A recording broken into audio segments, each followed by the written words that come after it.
Media Vietnam soroti rencana tambahan naturalisasi timnas Indonesia. Garuda dinilai kian berbahaya di Piala AFF 2026.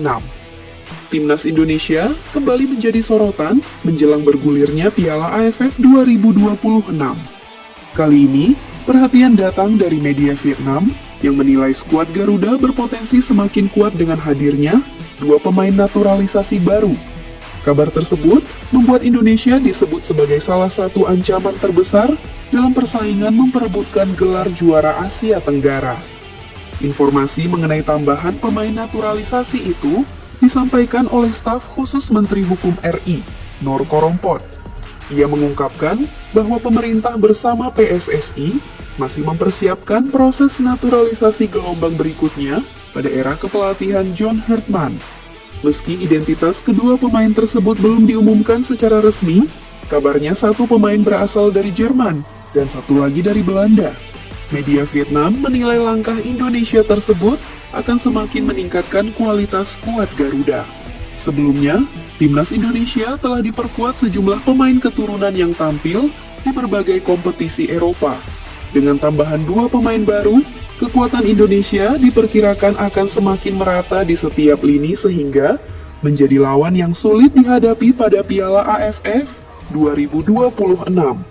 Kehadiran pemain naturalisasi dinilai menjadi bagian dari strategi jangka panjang PSSI untuk meningkatkan daya saing timnas Indonesia di level internasional. Program ini tidak hanya bertujuan meraih prestasi di Piala AFF, tetapi juga memperkuat fondasi tim dalam menghadapi berbagai turnamen besar di masa depan. Di sisi lain, persaingan di Piala AFF 2026 dipastikan berlangsung sengit.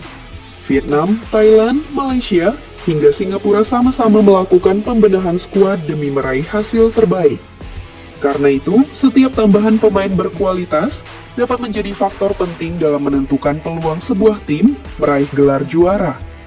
Apabila proses naturalisasi berjalan lancar, timnas Indonesia diperkirakan memiliki kedalaman skuad yang semakin kompetitif.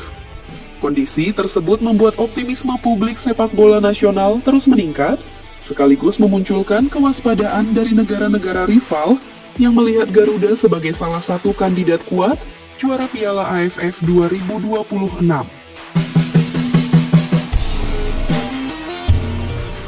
Jejak Maroko bisa jadi peta jalan timnas Indonesia menuju pentas dunia. Keberhasilan timnas Maroko dalam beberapa tahun terakhir dinilai dapat menjadi inspirasi, sekaligus peta jalan bagi timnas Indonesia untuk mewujudkan mimpi tampil dan bersaing di panggung sepak bola dunia. Perjalanan Maroko menunjukkan bahwa negara yang memiliki perencanaan matang dan pembinaan berkelanjutan mampu menciptakan prestasi besar di level internasional. Maroko menjadi sorotan dunia setelah tampil luar biasa di FIFA World Cup Qatar 2022. Tim asal Afrika tersebut berhasil menembus babak semifinal dan mencatat sejarah sebagai negara Afrika pertama yang mampu mencapai fase tersebut. Prestasi itu tidak diraih secara instan, melainkan melalui proses panjang yang dibangun selama bertahun-tahun. Salah satu kunci keberhasilan Maroko adalah investasi besar dalam pengembangan sepak bola usia muda. Federasi Sepak Bola Maroko secara konsisten membangun sistem pembinaan pemain yang terintegrasi, mulai dari akademi hingga tim nasional senior. Hasilnya, mereka mampu melahirkan pemain-pemain berkualitas yang bersaing di kompetisi elit Eropa. Selain pembinaan pemain muda, Maroko juga sukses memanfaatkan potensi pemain diaspora yang tersebar di berbagai negara Eropa. Banyak pemain keturunan Maroko yang akhirnya memilih membela tanah leluhur mereka dan menjadi bagian penting dalam kesuksesan tim nasional. Strategi tersebut memiliki kemiripan dengan langkah yang saat ini sedang dijalankan Indonesia. PSSI terus memperkuat pembinaan usia muda, sekaligus membuka peluang bagi pemain diaspora untuk memperkuat timnas Indonesia. Kombinasi kedua pendekatan tersebut diharapkan mampu meningkatkan kualitas skuad Garuda dalam jangka panjang. Ketua Umum PSSI, Erick Thohir, sebelumnya juga menegaskan bahwa Indonesia memiliki target besar untuk menjadi peserta reguler Piala Dunia dan masuk ke jajaran tim terbaik Asia. Untuk mencapai tujuan tersebut, diperlukan konsistensi dalam menjalankan program pengembangan sepak bola nasional. Saat ini